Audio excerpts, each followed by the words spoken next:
Primera de Corintios. ¿Me acompañáis? Primera de Corintios, capítulo 15, vamos a empezar ahí. El apóstol Pablo.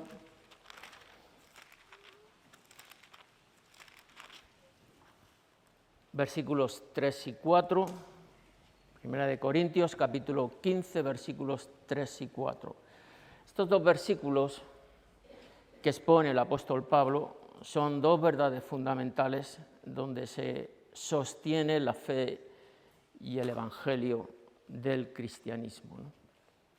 Dice, porque primeramente os he enseñado lo que asimismo recibí, que Cristo murió por nuestros pecados, conforme a las Escrituras, y que fue sepultado, y que resucitó al tercer día, conforme a las Escrituras.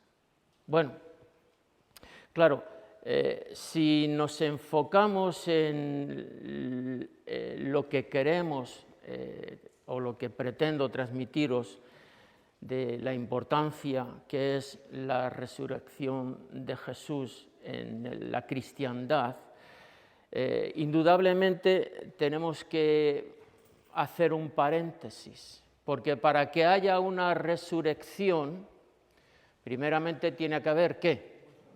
Una muerte. Y no podemos eludirlo, eso es algo que no se puede eludir. Para una resurrección tiene que haber primero una defunción, ¿no?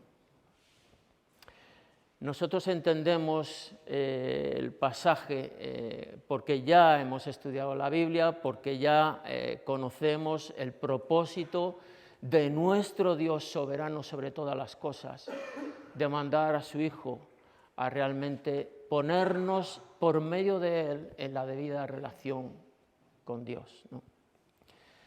Él tenía que morir en la cruz en obediencia, un acto voluntario, y no podía saltarse este paso, ¿no? Él no podía saltarse este paso.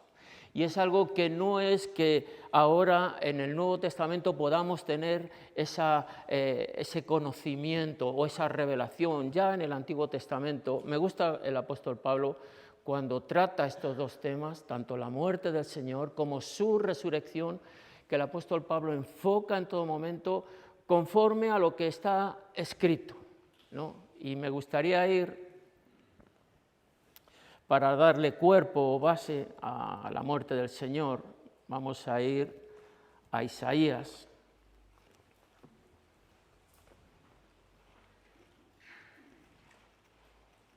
Isaías, capítulo 53.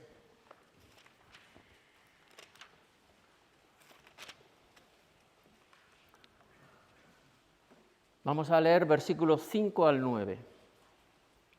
Dice, mas Él herido fue por nuestras rebeliones, molido por nuestros pecados.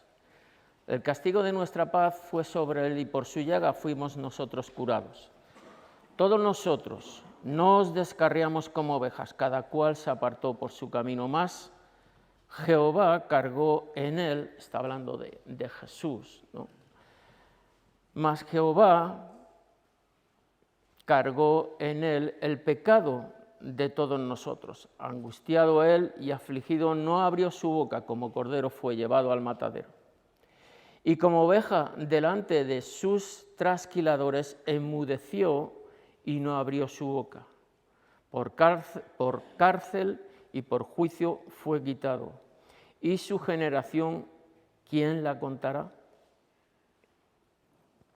Porque fue cortado de la tierra de los vivientes, y por la rebelión de mi pueblo, dice, fue herido.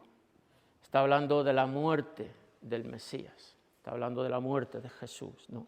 Ya el profeta estaba declarando, profetizando, haciendo entender al pueblo de Dios lo que iba a suceder en el futuro, ¿no? En el Nuevo Testamento,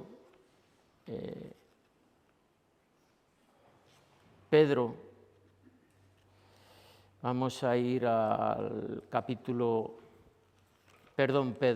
Mateo,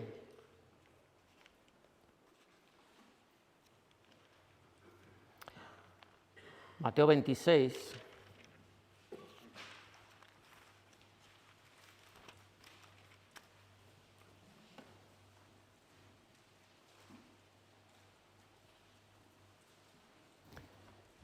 Jesús habla también sobre lo que él iba a emprender, ¿no? O en su corazón, ¿no? Entendía que era algo que tenía que suceder, que tenía que pasar, ¿no? Todos recordamos cuando él estaba orando y demandaba, ¿no?, ese socorro, ese auxilio a su padre, ¿no?, de la situación que tenía que enfrentar no era agradable, no era algo que fuera grato a su carne, ¿no?, de apartar, Señor, aparta esta copa de mí. Pero en todo momento entendió que si es tu voluntad, no se haga como yo quiero, sino como tú quieres, ¿no? No era fácil, no era sencillo, pero aceptó en obediencia el mandato del Padre, ¿no? Aquí en el capítulo 26 de Mateo, versículos 27 y 28, dice, y tomando la copa y habiendo dado gracias, les dio, diciendo, bebed de ella todos. Bueno, aquí en el contexto estamos en la cena del Señor, ¿no? Dice, porque esto es mi sangre, y habla de este nuevo pacto, ¿no?, que él iba a hacer con su cuerpo, con su vida, ¿no?, que por muchos es derramada para, habla, remisión de los pecados. Era necesario, ¿no?, era necesario que Él llevase el peso de nuestros pecados, de nuestras culpas, de nuestras maldades, de nuestra indebida relación con el Padre. Necesitaba poner orden para nosotros poder tener esta entrada, ¿no?, entrada al trono de la gracia, ¿no? Entonces, él estaba hablando que él iba a tener que renunciar a su vida, derramar su sangre por este nuevo pacto para perdonar, o aquí habla la remisión de los pecados del pueblo, ¿no? Juan el Bautista también testifica en el Evangelio de Juan, el capítulo 1, sobre la necesidad, ¿no? Vamos a Juan,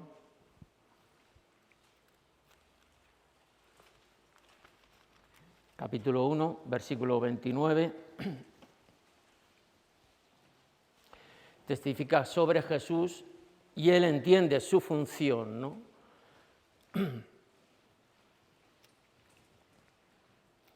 Al siguiente día vio Juan a Jesús que venía a él y dijo, he aquí el Cordero de Dios, y habla en estos términos, que quita el pecado del mundo.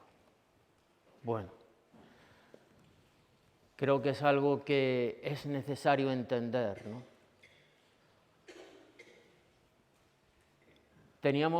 Dios no puede negarse a sí mismo. Para una falta, para un delito, tiene que haber un juicio y tiene que haber una condena. Alguien tiene que pagar ese precio. Su gracia, en su misericordia, en su favor para con nosotros, por amor, Él utilizó, o de alguna forma puso ese instrumento, ese sacrificio útil, que realmente ordena nuestra relación con el Padre. Él tenía que morir por nosotros, por nuestras culpas, por nuestras faltas. Yo a veces, yo no sé si tú te has parado a pensar, ¿no? A veces somos muy flexibles a la hora de entender la obra de Cristo en la cruz. Perdonadme que tenga un poco de tiempo sobre este tema y no vayamos a la resurrección, pero es que si no entendemos la obra redentora de Jesús en la cruz, no vamos a entender su resurrección. es muy fácil coger las Escrituras y conocer lo que Jesús hizo en la cruz del Calvario, ¿no? Bueno, muy fácil, puede ser elocuente, ¿no? Pero si realmente meditas el peso de responsabilidad que él tuvo que pasar y por qué tuvo que hacerlo, te das cuenta del inmenso amor que él tenía por todos nosotros, ¿no? Posiblemente podamos ofrecer amor, cariño, incluso dar mucho de nosotros por la gente que amamos, por la gente que queremos.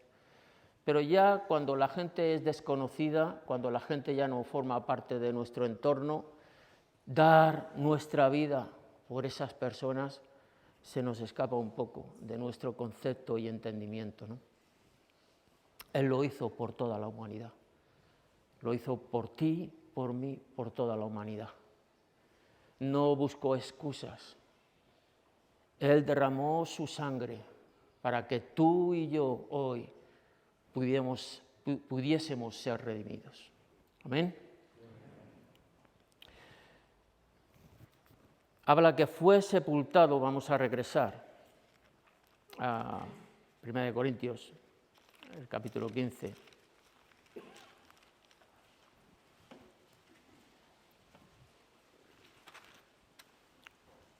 Verso 4. Fue sepultado y que resucitó al tercer día, conforme, también aquí el apóstol Pablo puntualiza, conforme a las Escrituras, ¿no? Resucitó al tercer día. También vamos a ir a Isaías, donde estábamos antes, en el capítulo 53, para ver que también esto estaba profetizado, versículo 10, Isaías 53, versículo 10. Con todo eso, Jehová quiso quebrantarlo, está hablando de Jesús, sujetándole a padecimiento, cuando haya puesto su vida en expiación por el pecado, dice, verá linaje, vivirá por largos días, y la voluntad de Jehová será en su mano prosperada, ¿no? Nos está hablando de esto, ¿no? De su resurrección, que Dios le va a levantar de los muertos, ¿no? Es innegable la doctrina de la resurrección. El apóstol Pedro la proclama, vamos a ir a Hechos, capítulo 10.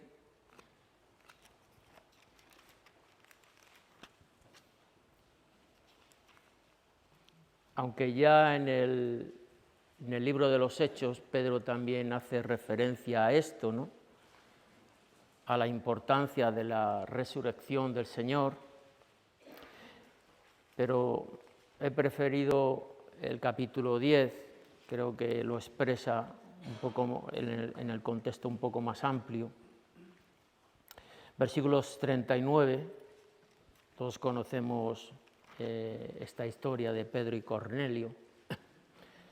Capítulo 10, versículo 39, y vamos a leer hasta el 42. Nosotros somos testigos de todas las cosas que Jesús hizo en la tierra de Judea y en Jerusalén, a quien mataron colgándole en un madero. Dice, a este levantó Dios al tercer día e hizo que se manifestase, y no todo el pueblo, sino a los testigos que Dios había ordenado de antemano, a nosotros, que comimos y bebimos con él después que resucitó de los muertos. Bueno, vamos a dejarlo aquí. Vemos que no solamente hubo una referencia clara y una innegable verdad sobre la resurrección de Jesús, sino que es importante lo que habla el apóstol Pedro aquí sobre hemos sido testigos. Es importante lo de ser testigos. Ser testigos te da peso, te da valor, te identifica como lo que se habla, lo que se comenta o lo que se dice es verdadero. La Biblia nos enseña cualquier corrección, cualquier decisión o cualquier situación que haya que aclarar, nos habla que haya siempre 2 o 3, ¿qué dice? Testigos. Es algo que trae como veracidad, ¿no? Se dice la palabra, ¿no? Es verídico, ¿no? Esto apoya una verdad, ¿no? Entonces el apóstol Pedro lo que está diciendo, nosotros somos un grupo de testigos que lo hemos identificado.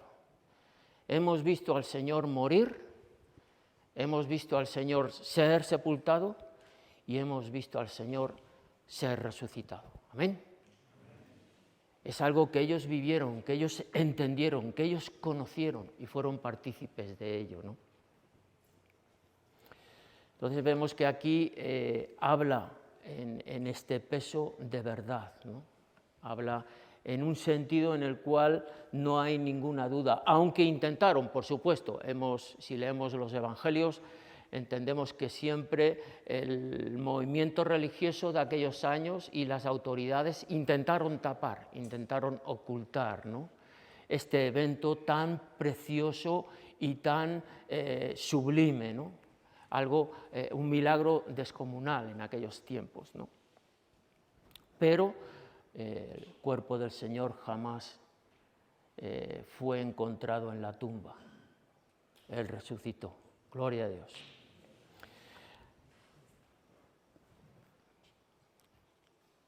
El mismo Jesús también él había estado, quizás para que ellos no les viniese, ¿no? Yo entiendo, ¿no? La parte, cuando nosotros tenemos que dar una mala noticia, ¿no? Cuando nosotros a veces, bueno, yo a veces me he visto en estas situaciones de como trabajamos en la residencia de ancianos, pues la gente mayor, claro, la gente mayor llega un momento que sus días se acaban y cuando fallece una persona, un abuelo o una abuela en la residencia, pues tienes que llamar a las familias.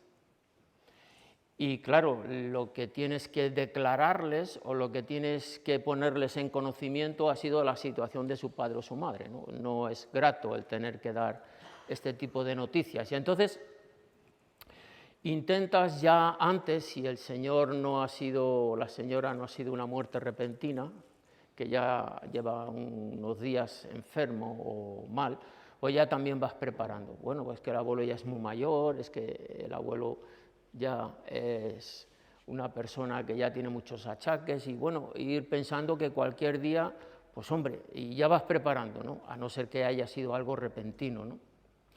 Yo entiendo también Jesús el hincapié que él hacía con sus discípulos, ¿no? De prepararles para lo que iba a venir, que ellos realmente no lo iban a asimilar, es decir, no iban a tener un entender del por qué tenía que suceder esto. El Maestro que nos está ayudando, que nos está guiando, nos trae toda la provisión necesaria, nos está enseñando cómo que se va a ir un día y nos va a dejar aquí huérfanos, ¿no?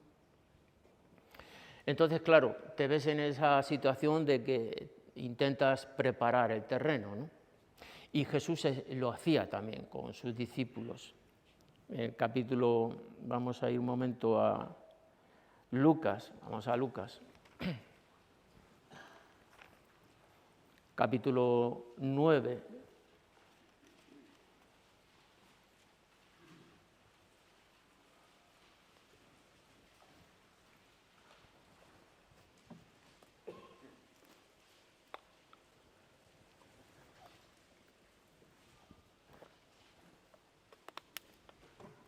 Lucas 9, versículo 22, y leemos las palabras de Jesús, diciendo: es necesario que el Hijo del Hombre padezca muchas cosas y sea desechado por los ancianos, por los principales sacerdotes y por los escribas, y que sea muerto.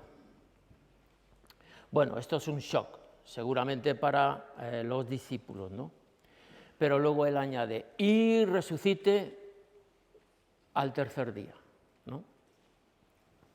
Me gusta la palabra, no en todos los evangelios, en 2 de ellos viene, es, como dice, necesario. Es necesario. Es cuando a veces entendemos de hay carencias en nuestras vidas y cómo desarrollamos nuestra vida cristiana como creyentes en la iglesia o en nuestra familia o en el entorno, en el trabajo, y vemos que hay situaciones que somos carentes porque hay cosas en nosotros que todavía no están ajustadas, ¿no? Y sentimos que el Señor nos está diciendo por medio de su Espíritu Santo: Ginés, es necesario que renuncies a esto, porque si no renuncias a esto, las cosas no van a fluir, no van a ir bien, ¿no? Y entiendes, no puedo esquivar, no puedo coger un atajo, ¿no? Es necesario, Jesús ya les estaba diciendo, es necesario que yo tenga que morir, que tenga que ser sepultado, pero al tercer día resucitaré, ¿no? También es curioso lo del tercer día, ¿no? El tercer día habla del número 3. ¿Sabéis lo que significa el número 3? El número perfecto, es decir, perfección en el tercer día, ¿no? Él hablaba que le era necesario pasar por esas circunstancias, por esa situación, ¿no? Estaba escrito, era lo que tenía que pasar, era lo que tenía que suceder y no podía esquivarlo, ¿no? Tenía que hacerlo, ¿no? Por amor a cada uno de nosotros. Consecuencias de la resurrección. Hay una consecuencia, ¿no? ¿A dónde nos lleva el ser partícipes, el ser beneficiados de la resurrección de Jesús? ¿Hacia dónde nos lleva, ¿no? Primeramente, la resurrección le declara a él como hijo de Dios, hijo legítimo, ¿no? Como realmente Dios hecho carne, ¿no? Hijo de Dios. En Romanos, el apóstol Pablo, capítulo 1, declarado hijo de Dios con poder.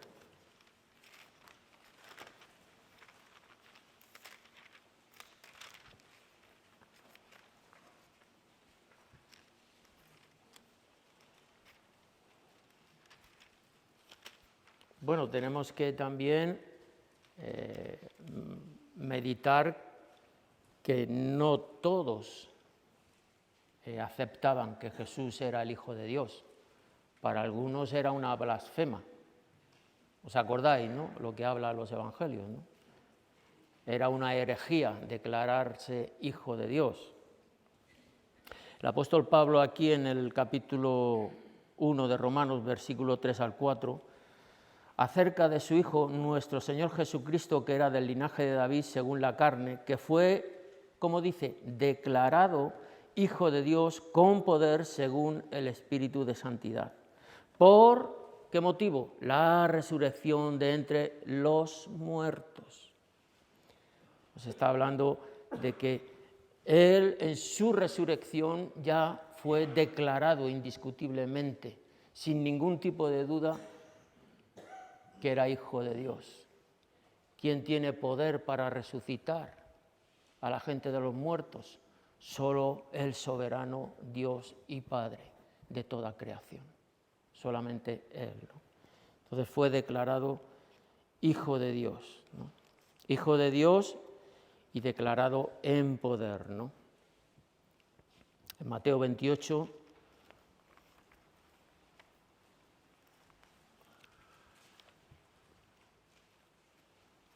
como Hijo de Dios,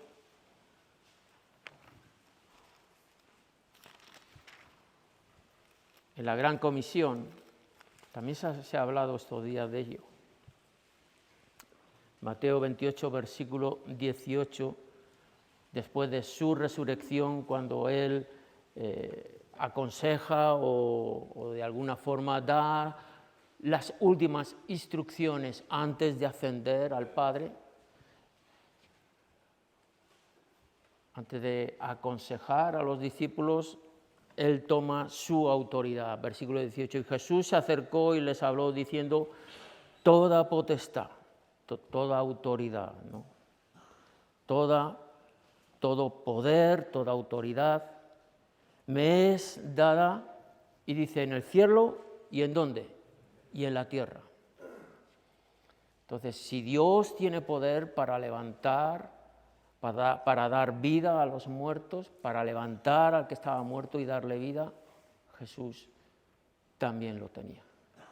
Él también se declaraba con esta autoridad, ¿no? Por eso entendemos, ¿no?, que su resurrección a nosotros también nos hace partícipes de ella, ¿no? Luego lo vamos a ver más adelante, ¿no? Pero bueno, la consecuencia de su resurrección era su autoridad, ¿no?, lo que él reflejaba en autoridad. Entendemos que necesitamos la resurrección para el creyente. Esta es otra parte, ¿no? Tenemos la necesidad, cada uno de nosotros, de aceptar, de entender su resurrección. Hay una necesidad, ¿no? Lo primero que podemos ver, si Cristo no hubiese resucitado, el Evangelio no lo tendríamos hoy aquí, no podríamos disfrutar de su palabra, no podíamos estudiar su palabra, no podríamos ser aconsejados por medio de su palabra. Su resurrección dio pie a que los discípulos continuaran el ministerio al cual habían sido encomendados. Vamos a ir un momento al libro de Hechos, capítulo 1.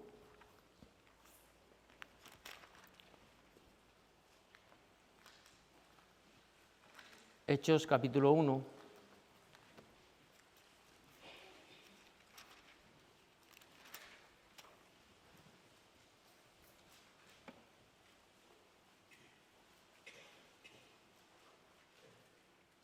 Nos hablaban también estos días que estando juntos les mandó que no se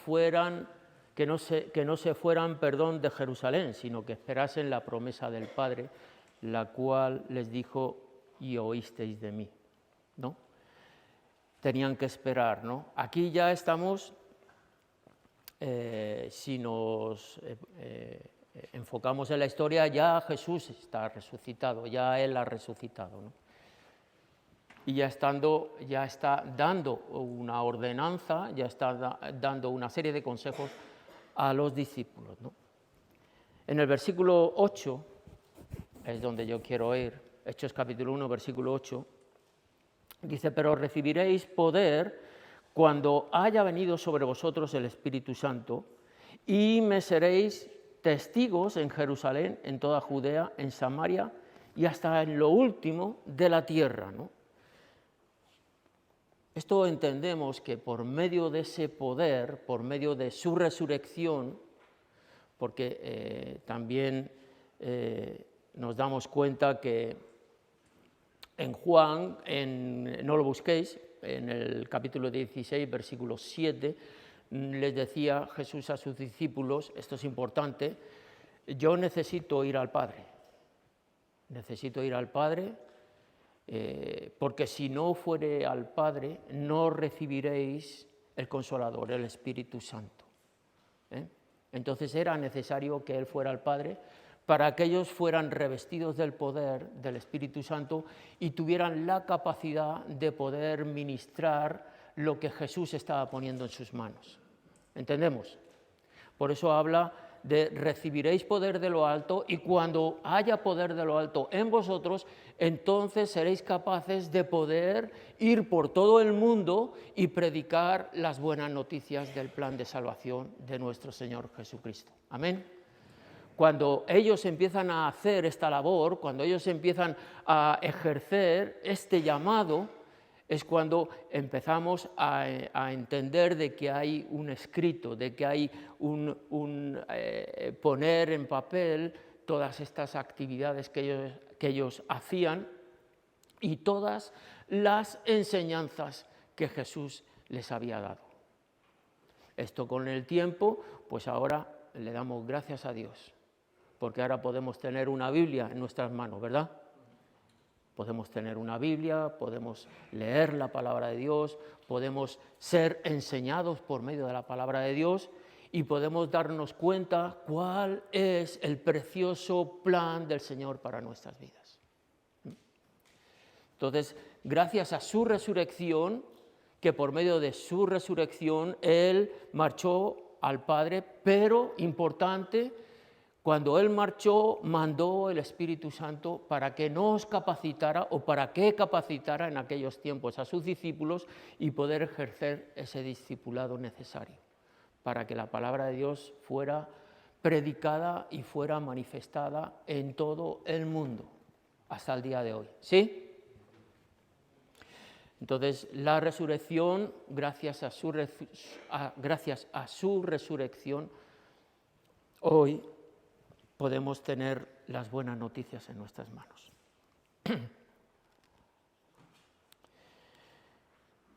Si no hubiese Jesús resucitado, si no hubiese resurrección, tampoco podríamos tener, ¿qué? Salvación. Amén. No podríamos ser salvos. No podríamos ser salvos. En Hechos, en el capítulo 4,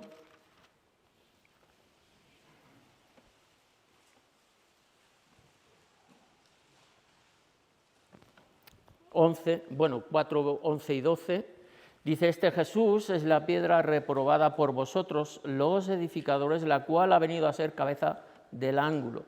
Dice, y en ningún otro hay salvación porque no hay otro nombre bajo el cielo dado a los hombres en el que podamos, ¿qué dice? Ser salvos. Ser salvos. Nadie nos puede salvar, nosotros mismos no podemos salvarnos de la condenación eterna si no es a través de la persona de Jesús. Amén. Esto es una realidad, esto es una verdad, ¿no? Para el creyente, quizás para el pagano y el mundano, quizás no lo crean, pero allá ellos, ¿no? En el Juan, vamos a ir a Juan, el Evangelio de Juan, capítulo 3.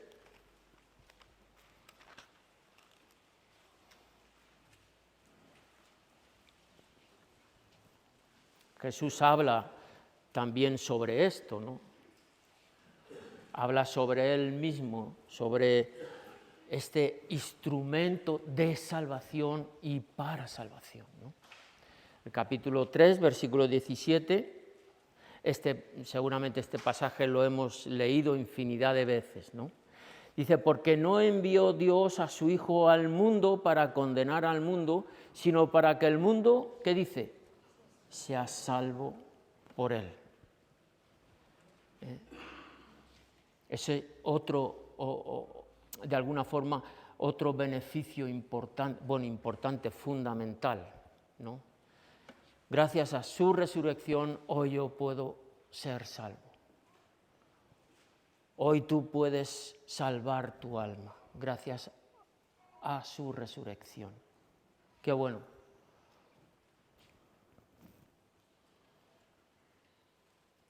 Para que el mundo sea salvo por él, ¿no?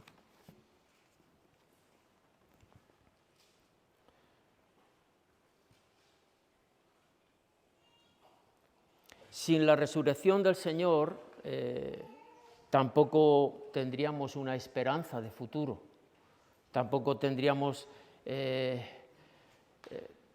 esa convicción, ¿no?, de un día, Señor, vamos a estar en tu presencia. Un día, Señor, vamos a gozarnos en ese lugar precioso que tú tienes preparado para nosotros. No habría esa esperanza, ¿no?, de vida eterna, no habría esa esperanza de un día poder estar cara a cara con nuestro Señor.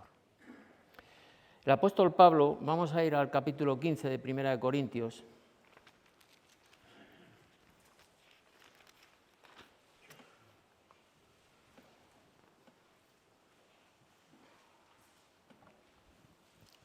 Vamos a leer versículo 13, versículo 14 y luego también versículos 16 y 17.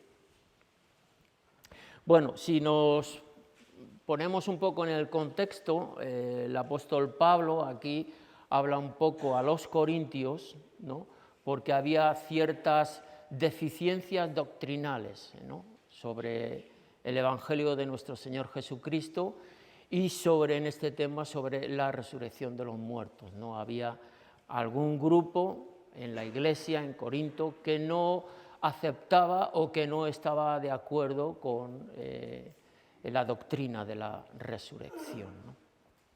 Y aquí el apóstol Pablo hace referencia a esto, ¿no?, versículos 13 y 14, porque si no hay resurrección de muertos, tampoco Cristo resucitó.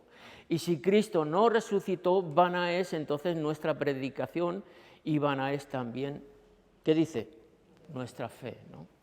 Versículos 16 y 17 dice, porque si los muertos no resucitan, tampoco Cristo resucitó. Y si Cristo no resucitó, vuestra fe es vana, lo repite otra vez, ¿no? La palabra vana es vacío o sin propósito, ¿no?, o sin valor, ¿no?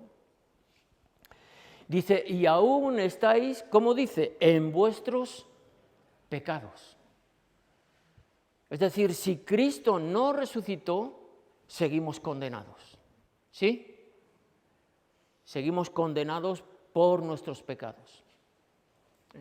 Es como algunos comentaristas, no todos, algunos, hablan de que, entendiendo lo que Pablo está diciendo aquí, o enfocándolo de alguna manera a lo que realmente es el plan de salvación de nuestro Señor Jesucristo, dicen que cuando no creemos en la resurrección del Señor, estamos diciéndole a Dios que es un mentiroso.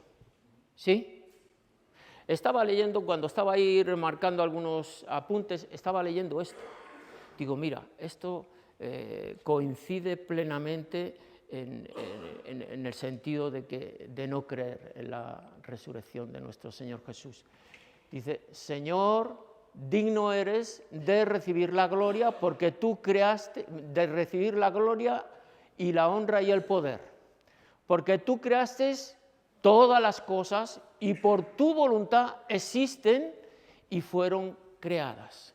Es decir, al creador del universo, al que tiene el control de la vida y de la muerte, al que tiene toda potestad, toda autoridad, al que vemos que es Dios de dioses y Señor de señores, estamos diciéndole que es mentiroso. No sé si me estáis entendiendo. Entonces, si no creemos en la resurrección de Cristo, que por cierto sí creemos, ¿verdad que sí? Creemos. Amén. Pero el que no cree en la resurrección de Cristo, en su resurrección, está diciendo que Dios es mentiroso, que Jesús es mentiroso. Y Jesús dice, yo soy el camino, yo soy la verdad y yo soy la vida. Él es la verdad. Y es algo que no se puede tapar, es algo que no se puede negar y es algo que no se puede transgiversar. Amén. Lo que Pablo está diciendo es esto. Si Cristo no resucitó, nosotros somos mentirosos porque hemos creído en Él, porque sentimos la obra de su resurrección en nuestros corazones. Si Cristo no resucitó, los discípulos que vivieron con Él mienten. Y si Cristo no resucitó, Dios no es real. Dios miente. Y eso es una herejía, ¿verdad? Bueno. Hay beneficios en la resurrección de nuestro Señor. Aquí ya creo que ya lo quiero enfocar ya más a la parte más personal de cada uno de nosotros, ¿no? Que evidentemente eso también repercute, por supuesto, en la Iglesia.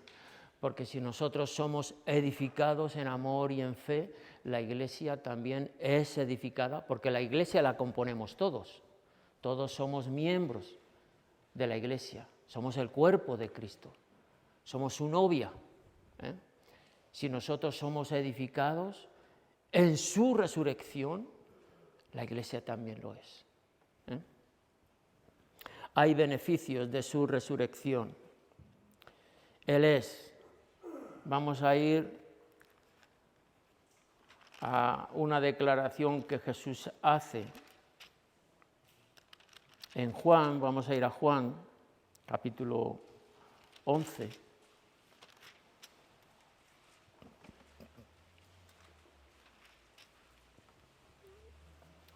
Cuando vemos esta situación de la resurrección de Lázaro, ¿no?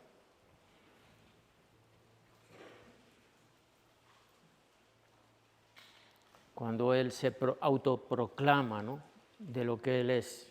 Esto es tremendo, son palabras con fuerza, potentes. Bueno, en el capítulo 11, para no alargarnos demasiado, y no quiero tampoco llevar mucho tiempo, vamos a leer 25 y 26, porque yo creo que este pasaje seguramente lo hemos leído alguna vez. Y le dijo Jesús: yo soy la resurrección y la vida, el que cree en mí, aunque esté muerto, vivirá. Y todo aquel que vive y cree en mí, no morirá eternamente, ¿no? Bueno, aquí vemos una autoproclamación de él mismo. Yo soy la resurrección. No solamente él iba a resucitar de los muertos, sino él mismo nos está declarando ahora, concretamente aquí estaba hablando con Marta, ¿no?, pero nosotros como hijos, como iglesia, nos sentimos identificados. Él es nuestra resurrección. Yo soy la resurrección y la vida, ¿no? Dice que el que cree en mí, aunque esté muerto, dice que vivirá. Está hablando de esto, ¿no? De que aunque un día nosotros lleguemos al final de nuestros días, porque somos finitos, tenemos unos años establecidos, el Señor sabe cuándo nos tocará a cada uno, pero sí, la realidad es que llegará en el momento que vamos a dejar este cuerpo de carne, ¿no?, este cuerpo físico, ¿no? Pero en ese momento habrá vida. Moriremos a nuestra carne, pero viviremos eternamente, porque Él trae ese plan de salvación a sus hijos y viviremos por la eternidad. Habla de, aunque esté muerto, vivirá. Yo le resucitaré. Marta le decía: Señor, yo sé que tú a mi hermano en los días postreros le resucitarás, ¿no? Y Jesús le dice: no, que va, estás equivocada, no. Yo soy ahora, no en el día postrero, ahora soy la resurrección y la vida. Para tu hermano, para mi vida y para tu vida, ¿sí? Es así. Él es la resurrección y la vida. Todo el que vive, ya así habla aquí Jesús, ¿no?, en la parte física, ¿no?, nuestra. Vivimos, todo aquel que vive y cree en mí no morirá eternamente. Por eso tenemos este convencimiento. Muchos, no voy a decir todos, pero sí muchos de nosotros, ¿no? Tenemos el convencimiento de que yo siento en mi corazón que soy salvo, voy a vivir eternamente. ¿Tú lo sientes? Vamos a vivir eternamente por la obra de nuestro Señor Jesús, porque Él es la resurrección y la vida. Habla de creer, el que cree en mí. Hay una situación, me gustaría ir un momento, el capítulo 20,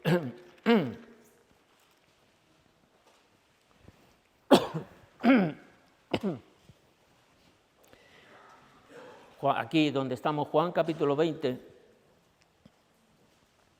me gusta esto, alguna vez lo he compartido, ¿no?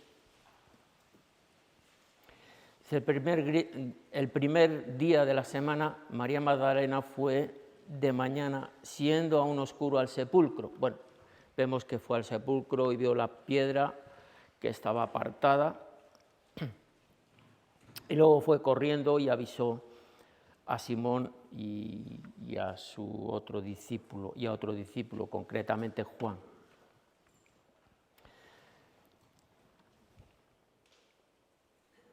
Dice, y saliendo, versículo 3, y salieron Pedro y el otro discípulo y fueron al sepulcro. Corrían los dos juntos, pero el otro discípulo corrió más aprisa que Pedro y llegó primero al sepulcro. Y bajándose a mirar, vio los lienzos puestos allí y dice, pero no, ¿qué dice? No entró. Luego llegó Simón Pedro tras él y entró en el sepulcro y vio los lienzos puestos allí y el sudario que había estado sobre la cabeza de Jesús, no puesto con los lienzos, sino enrollado en un lugar aparte. Entonces entró también el otro discípulo que había venido primero al sepulcro y vio, ¿y qué dice? Y creyó. Es decir, el otro discípulo se refiere a Juan, ¿no? Dice que los dos fueron corriendo, llegaron al sepulcro, pero Juan se paró, no entró. Pero Pedro llegó después y él, ¡bum! Bueno, todos conocemos cómo era Pedro de impetuoso, ¿no? Para algunas cosas era un tropiezo, pero para otras era una bendición. Entonces vemos que Pedro entró en el sepulcro, ¿no? Y él vio claramente que el cuerpo del Señor no estaba. El otro discípulo le hizo falta. Claro, cuando yo digo entrar en el sepulcro, ¿a quién se mete en los sepulcros? A los muertos. ¿Entendemos, no? Al sepulcro se meten los muertos. Es decir, necesitamos ir al sepulcro, morir, para luego posteriormente creer y ser resucitados. Amén. Entonces tuvo que entrar, ¿no? Tuvo que entrar en el sepulcro, verlo, y entonces ya dijo, Señor, ahora sí creo. Ahora sí creo. Ya sé que tú no estás aquí, tú has resucitado, ¿no? Entonces hablamos de esto, ¿no? De los beneficios de la resurrección, ¿no? Necesitamos morir a muchas áreas de nuestra vida para que la obra de Cristo en resurrección en nuestros corazones se pueda llevar a la práctica, ¿no? Pueda ser desarrollada, ¿no? No podemos vivir la vida cristiana a nuestra manera. No podemos vivir conforme a la voluntad, conforme al plan de Dios, en nuestra forma de entender, en nuestra manera de hacer las cosas y en los conceptos a los cuales nosotros pensamos que tienen que ser las cosas, ¿no? Eso tiene que morir, ¿eh? Jesús decía, el que me quiera seguir, niéguese a sí mismo, tome ¿qué? Su cruz. ¿Tomar la cruz qué es? Es morir. Tome su cruz, es morir a uno mismo. Y luego le dice que sígueme. Eso es. Eso es. Es la única forma, no hay otra, ¿eh? Si buscas otra, no te va a funcionar, no va a servir, ¿no? Entonces es necesario esto, ¿no? Necesitamos muchas veces entrar en el sepulcro cada uno de nosotros, porque hay cosas en nosotros que deben morir. Deben morir. Y una vez muertas, entonces sí, salimos del sepulcro, porque Jesús nos levanta, nos resucita a una nueva vida, ¿no?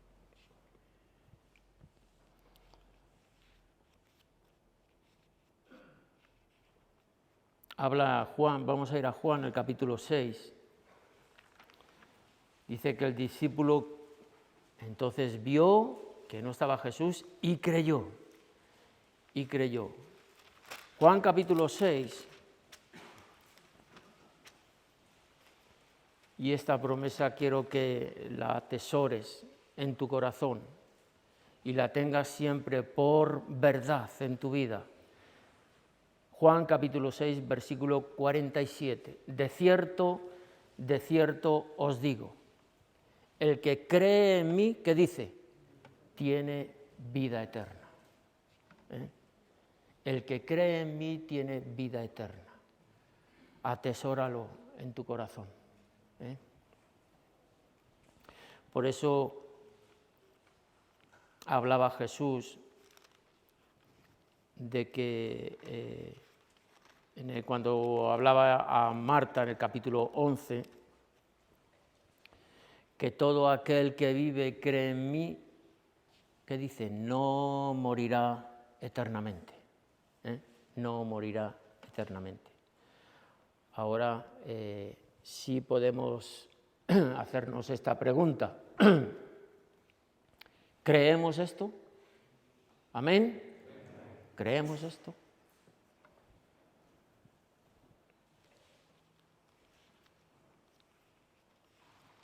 Vamos a ir a Efesios y aquí el apóstol Pablo nos habla de esta resurrección en nosotros, ¿no?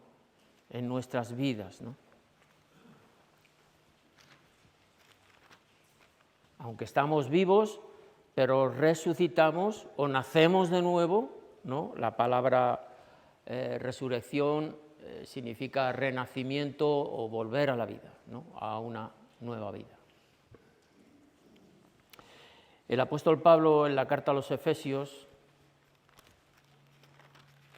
en el capítulo 2, este también posiblemente lo hayamos leído muchas veces, vamos a leer verso 1, luego verso 4 al 6. Dice, salvos por gracia, por el favor de Dios, ¿no? Y Él os dio vida a vosotros cuando estabais, como dice, muertos, ¿en qué? En vuestros delitos y pecados, muertos. Él nos dio vida a nosotros cuando estábamos muertos en nuestros delitos y pecados, ¿no?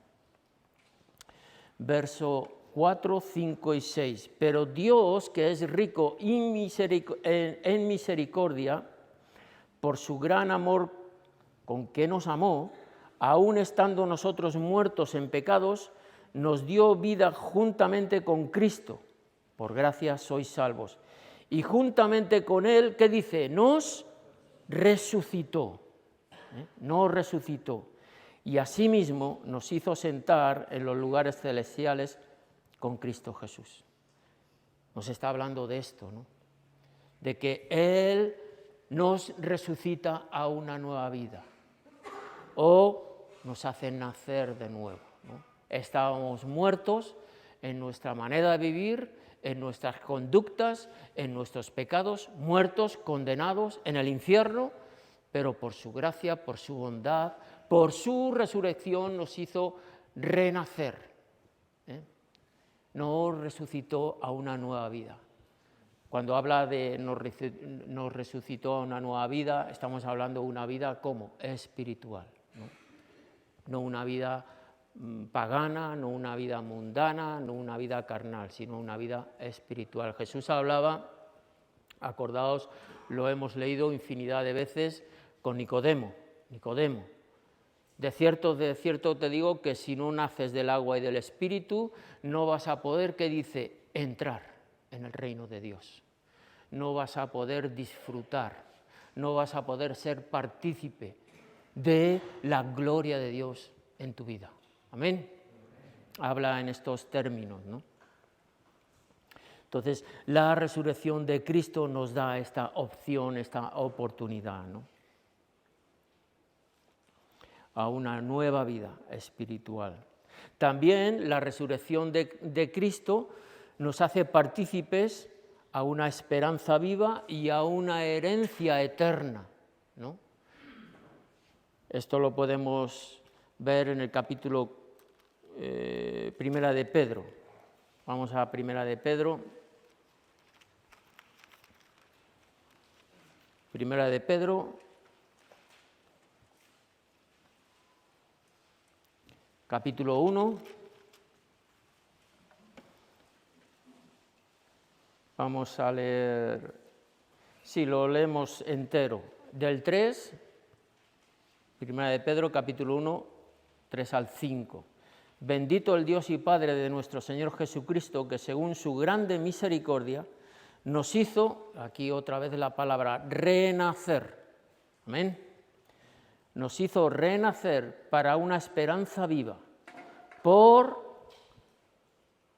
fue el motivo de poder renacer? Por la resurrección de Jesucristo de los muertos, para una herencia incorruptible, incontaminada e inmarcesible, reservada en los cielos para vosotros, que sois guardados por el poder de Dios mediante la fe para alcanzar la salvación que está preparada para ser manifestada en el tiempo postrero. Nos está hablando de esta esperanza viva y de esta herencia que vamos a recibir gracias a la obra y la resurrección de nuestro Señor Jesucristo. Somos partícipes de estas promesas, ¿no? Estas cosas, si las meditas, si lo lees detenidamente, hace que tu corazón se ensanche, tu corazón lata con fuerza, tu corazón sientas de que realmente esto es precioso. Esto es algo que te hace vivir en una manera distinta, ¿no? Ver las cosas en una forma diferente. El Dios de la gloria, el Dios de toda eternidad, de toda potestad, se ha fijado en mí, se ha fijado en ti. Que parecemos que somos personas a veces insignificantes, pero el Dios de la gloria nos ha escogido, amén, para disfrutar de sus promesas. Es que esto nos tendría que poner a 100, ¿no? Bueno, pues llamarlo de alguna forma, ¿no? Algunos podemos ir a 60, pero también está bien. Bueno, por medio de su resurrección también podemos o somos justificados, ¿no? Justificados delante del Padre. Vamos a ir a Romanos, capítulo 4, justificados. Justificados por la fe podemos entrar con total confianza al trono de la gracia, al trono del soberano Dios, creador de todo lo que existe y de todo lo que hay, ¿no? Aquí, en el capítulo 4, el apóstol Pablo, versículos 24 y 25, nos habla, bueno, en el contexto nos habla de la promesa a Abraham realizada mediante la fe, ¿no? Por medio de la fe él fue justificado, ¿no? Delante del Señor. Versículos 24 y 25 dice, no solamente de Abraham, sino también con respecto a nosotros, a quienes ha de ser contada, esto es, a los que creemos en el que levantó de los muertos a Jesús, Señor nuestro, el cual fue entregado por nuestras transgresiones, nuestro pecado, nuestra inmundicia, nuestra, separación de Dios, por nuestras transgresiones, fue entregado por nuestras transgresiones, y habla y resucitado para nuestra, ¿qué dice? Justificación, ¿no? Podemos entrar en la presencia de Dios y Dios ya no nos ve como nosotros éramos, sino nos ve justificados por medio de la sangre del Cordero. Él nos justifica, nos hace aptos para poder estar en su presencia. Amén. Qué bueno que podamos experimentar esto, ¿no? Que podamos sentir esto, ¿no? Y por último, he escogido la parte de por medio de su resurrección somos también santificados. Que creo que esto es algo que ahora podemos decir, bueno, hermanos, hermanas, hemos llegado al final. Aquí acabamos, aquí terminamos y le damos gloria a Dios, hemos pasado unos días especiales, ya nos hemos llenado de la presencia de Dios, hemos disfrutado de la palabra, hemos sido corregidos, hemos sido animados, hemos sido exhortados y ahora ya, pues bueno, ya terminamos y ya se acabó. No. Mañana más, ¿y qué? Mañana más y mejor, ¿no? Cuando ayer acabamos, estuvimos ahí orando por personas, ¿no?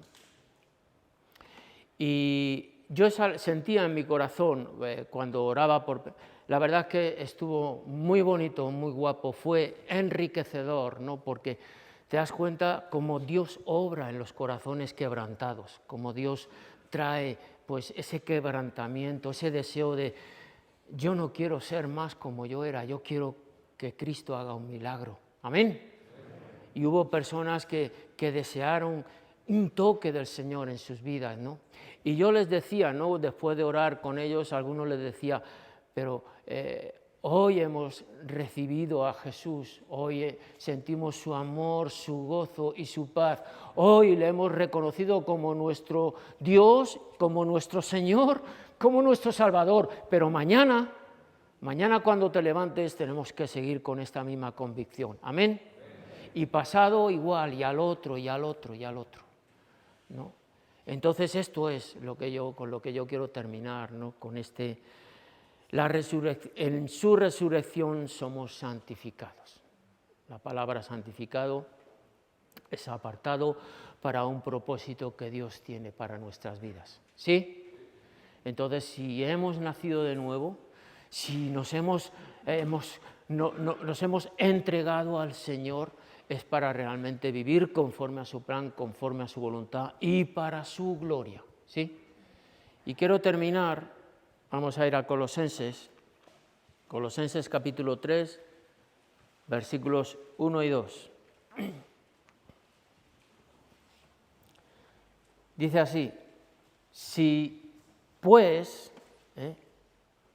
realmente, si hay esta seguridad, habéis resucitado con Cristo, buscad las cosas de arriba, donde está Cristo sentado a la diestra de Dios.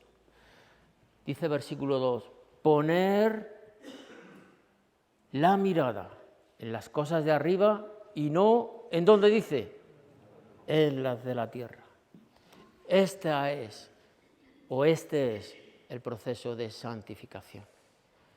Ya no pensamos como el mundo, ya no miramos como el mundo, ya no decidimos como el mundo, ya nuestro entender de cómo tenemos que vivir no va conforme a las ideas del mundo.